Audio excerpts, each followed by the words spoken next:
For those of you who grew up on avocado toast and consider yourself millennials, Nancy Drew probably doesn't ring a bell. But for those of us in a certain genre just a little bit before, we grew up with a blonde sleuth and she's coming to a screen near you. Join Amy Cassandra as she talks to the new cast and crew of Nancy Drew at the Paley Center for Media. I'm Amy Cassandra Martinez for Hollywood First Look Features, and we're at Paley Fest talking to the cast and the crew of CW's Nancy Drew. Let's take a first look. Dead Lucy. Horseshoe Bay's most infamous sea queen wore her crown for only one night. People say she still haunts our town. But I don't believe in ghosts. I believe in looking for the truth. Drew, clam chowder, table 8. Mysteries are everywhere, and I love solving them.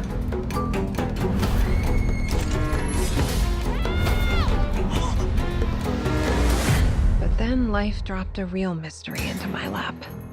So what do you five have to say? I'm looking at town screw-up, ex-con, city girl, and Nancy Drew. Why does he say your name like that? She used to complicate my job. You mean do it for you? A socialite killed on parade night. We have to solve this case fast. In a case like this, you have to look to the husband.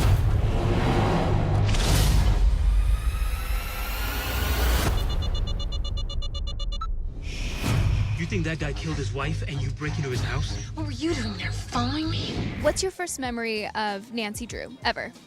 So this show is my first memory. I had never heard of Nancy Drew. Yeah, and it's a really weird experience because everyone has read the books or played the video games and got this deep connection. But for me, it was like every day on set, I was like learning new things about Nancy Drew. I had no idea. I don't know if it's a British thing. I don't know. I was under a rock when Nancy Drew was out.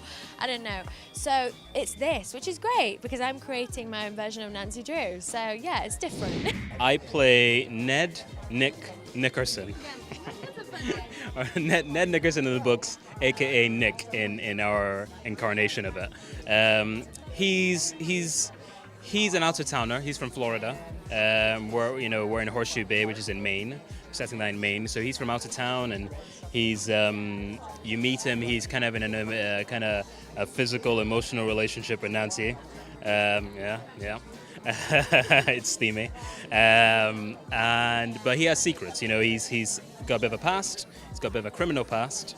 And so we that unravels and we find out more and more about that as we go. And it's a very different iteration from the books, where Ned Nickerson is very straight-laced, and I think he's studying law at some point in the books. So he's not quite as straight-laced and not quite as he's very different in our one. So yeah. Carson and Nancy are very much struggling when we first meet them. They're not getting along. They've lost my wife, her mom.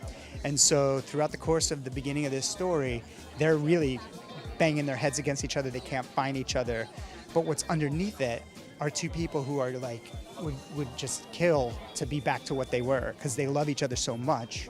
And watching that journey where two people who are really pining for each other but just don't know how to reach each other is really, it's really, really painful and interesting. And because I think she and I shared this immediate kind of like, down low connection, not like a thoughtful thing, but just like, we get this. And it just didn't even feel like we had to talk about it. We didn't have to effort towards it. It was just there. So my character, her name is George Mann, and she's a bit of a tougher character. She's a bit more snarky, sarcastic, negative kind of. And she is the manager that, she's a manager of the restaurant that everyone works at the Claw. And her and Nancy are not friends.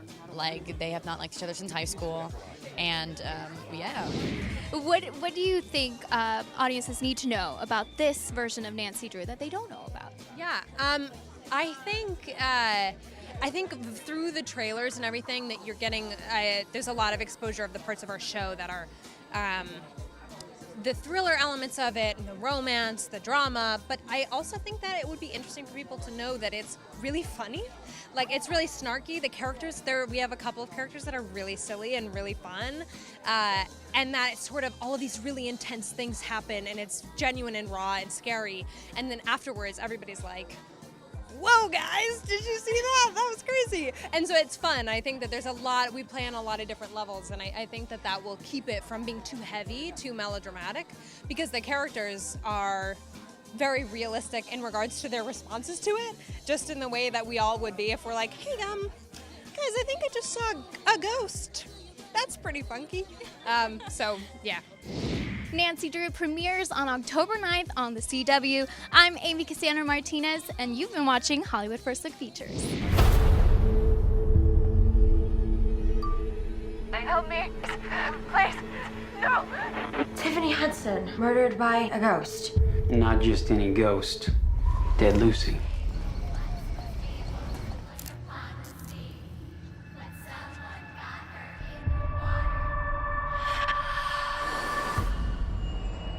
It's definitely her. Except definitely not. Never had a murder pinned on it. Unlike us. I can't believe I missed the signs. The truth is, we all have secrets. Everyone's a suspect. I have so many questions.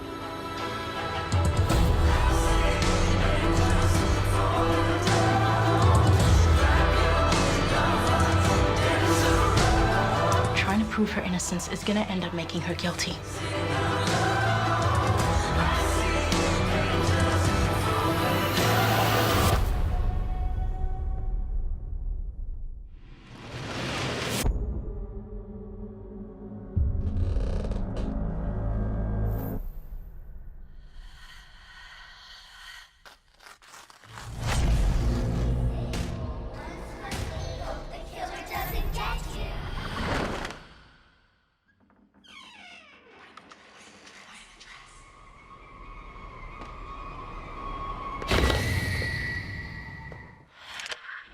Jennifer Lopez's film, based on a New York Times expose, Hustlers, premiered this weekend to a solid $2.5 million opening day. Find out more about this film that stars Constance Wu and Keke Palmer and real-life former stripper turned mega rapper Cardi B. Check it out. I think she's very strong, tough woman who knows exactly what she wants, knows exactly how to get it, and is kind of the den mother of all these girls, takes them under her wing and shows them the ropes so they too can benefit from her wisdom. And also, I just feel like she also is one of these people who has figured out the game.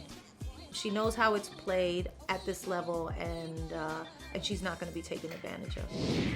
Destiny hasn't really figured out the game yet. She's kind of new to the game, and I think of Destiny as somebody who's kind of her whole life been looking for a female role model and a friend, and that's sort of what she finds in Ramona's character. Just somebody to look up to who not only owns her power, but like understands how to use it and like take agency, and is just really sexy and beautiful while she's doing it. Mercedes seemed fun. I liked her because, well, she was created for the movie and she didn't really exist, so I thought that was cool, you know, that the director and writer, same person, saw fit a place for her. And also that they're going through so much drama and dark stuff and dark situations, but she brings kind of like a lightness to it, a groundedness to it with her commentary, and I thought it would be fun to play a character like that. She's quite young, she's the baby of the group, and she's a little naive and kind of wandering, not really sure what she wants, where she's going towards the beginning, and Ramona takes her under her wings and maybe leads her on a path to darkness, but at least she has her sisters, and I think she was looking for a family in these girls, and that's what she got, and that's how she kind of got swept up in all of that. Front hook. Ankle hook. Yep. Knee hook. Hold on with that knee. Okay. Come here, you can do the carousel. Put your head back. Come down. You can do Peter Pan. Knee hook. Just spin. Jesus Christ. Then you can go into a fairy sit. Oh. Stag. That's pretty. Reverse stag. That's pretty too. Scissor sit. Tabletop. I can't do that. You can do that. You're gonna do that. A climb. What if you don't have muscles to do that? You have muscles to do this. I don't have any. Every girl has muscles to do this. You do this one. This is a martini. Fireman down.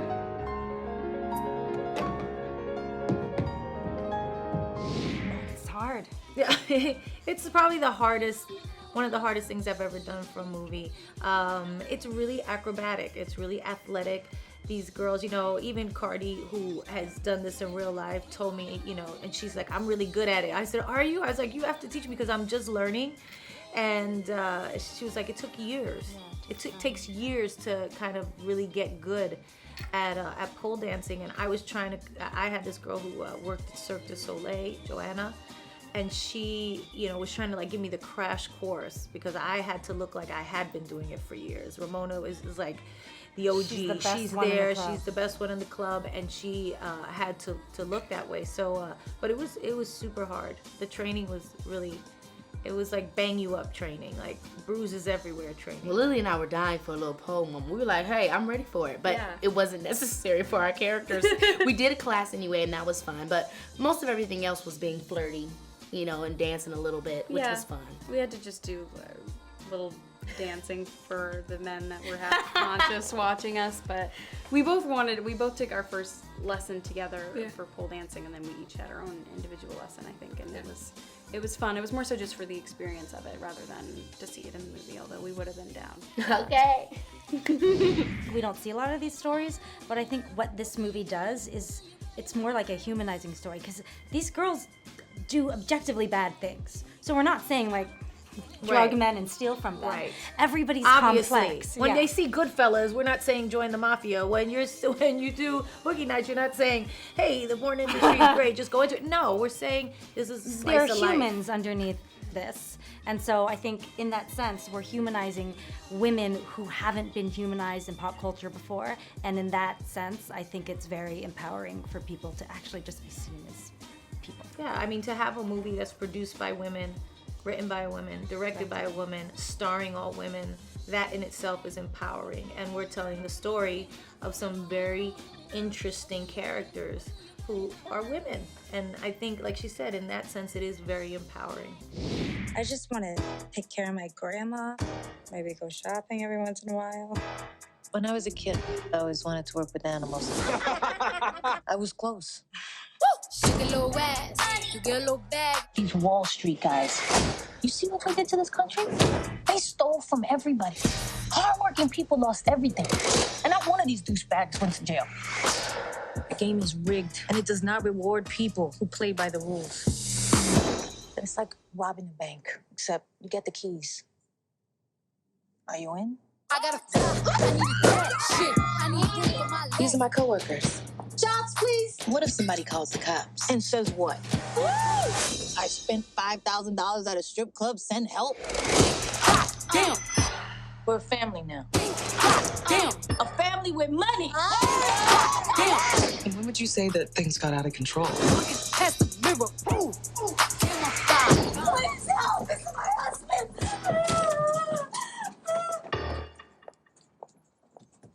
Like a honey bun, spin like a Tommy gun, roll your one-on-one, run with mommy some bread. I like my niggas work like dude say, you gonna eat this up like soon. So the guy went back 3 more times. Guess you must have liked it. Ooh, hammer time. I was born to flex, diamonds on my neck. I like boarding jets, I like more than sex, but nothing in this world, and I like more than checks. We didn't do anything wrong. You know, Tony wouldn't let this happen. I'm gonna text him. Who gave her phone back? Jump it down, back it up. Ooh, ayy, make that too, ayy. Freak star Lexi Coker may be young, but she's definitely a talent to look out for. Find out more about her role as Chloe in the film and why her performance is getting noticed. Hi, my name is Lexi Coker. Let's take a first look. By definition, any freaks who are running loose are illegal. Abnormals are dangerous, and we can't let them live free. So the premise is basically a 7-year-old girl, me, that's never been outside because her dad tells her that the bad men will kill her. But at that point, you don't know why. But she finally gets the courage to go outside, and she goes on an adventure. That was actually the most unique, amazing, really cool audition process I've ever had, because I went in and they were sitting crisscross applesauce on the floor without their shoes on drawing. So I was kind of confused at that moment, but then they said, Lexi, sit crisscross applesauce and take off your shoes.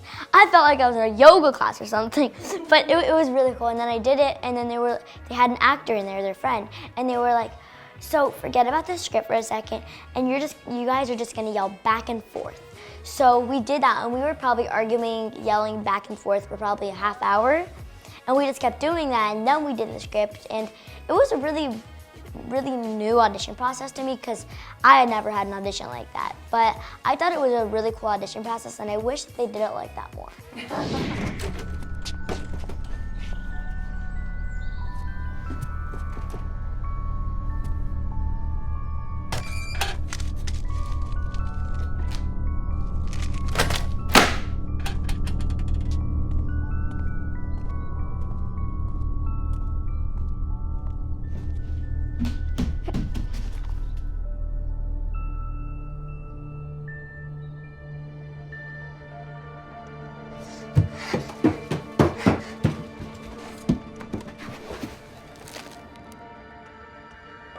Mr. Snowcone.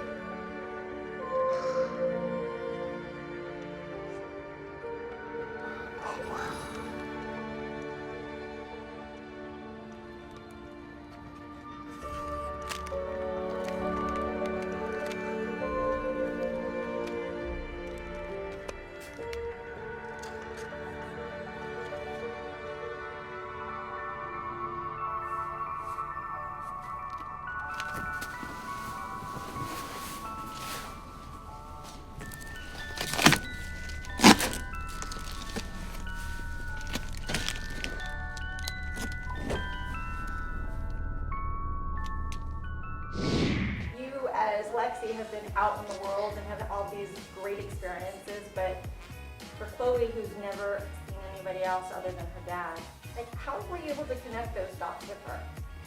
I really thought about it. I really had to think because I didn't know how to feel it, like, because I go outside every day. So I really had to think about it, and I really had to feel it. Like, what if I would never been outside? Like, the outside is my favorite thing. So I was really trying to think, how upset and angry and sad would she be if she had never been outside? So I really tried to think about that, and then I got to the place where I realized that all she wants at this point is to go outside. Oh, she wants to go to the park. She thinks going to the park is like something insane, like, I don't know, climbing Mount Everest or something. Like, so it was so, and it was really like interesting how she would feel because she had never been outside. So, and all she wanted was, like, you know, to go outside. So I really tried to think, and then I really got there, and it was really cool when I got that feeling. When I look at the movie and I feel like I filmed it yesterday, like, to me it doesn't feel that long ago, but yeah, when I watch myself perform, I really realize what I did and what I had to do to get there, and that was a really new and amazing experience for me, because I don't feel that a lot, like, because I haven't been in a lot of things like Freaks that I have to be that intense and stuff. So it was really amazing getting to see myself and knowing it was a few years ago doing that. What made you decide to become an actress?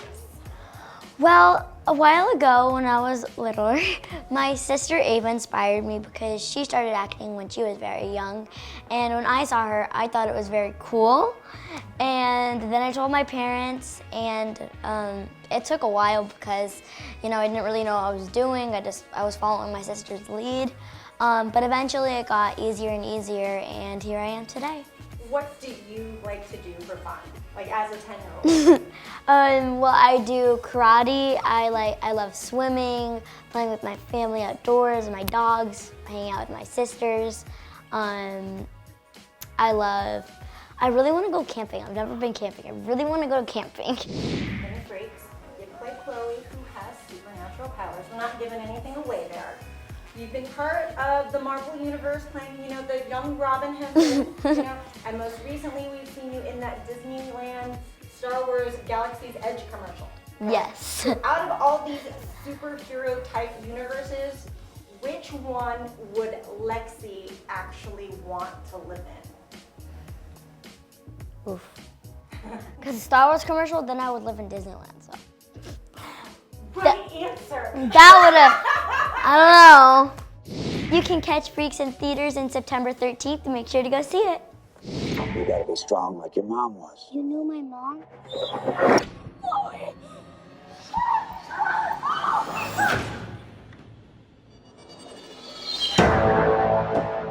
I saw Mom. What are you talking about? What did you see there?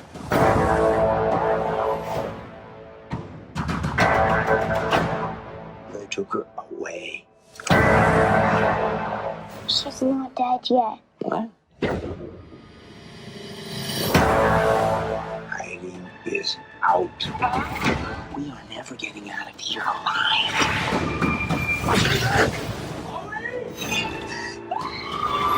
I'm coming out with a girl. Look what you've done. God saved us!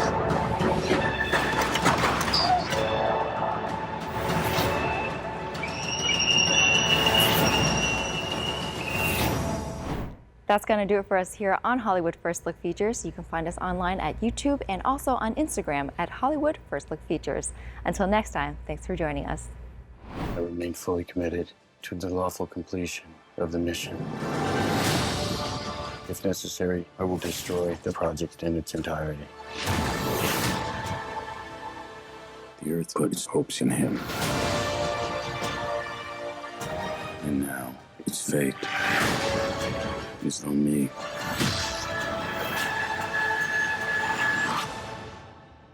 We have a job to do. Are you ready? I'm ready.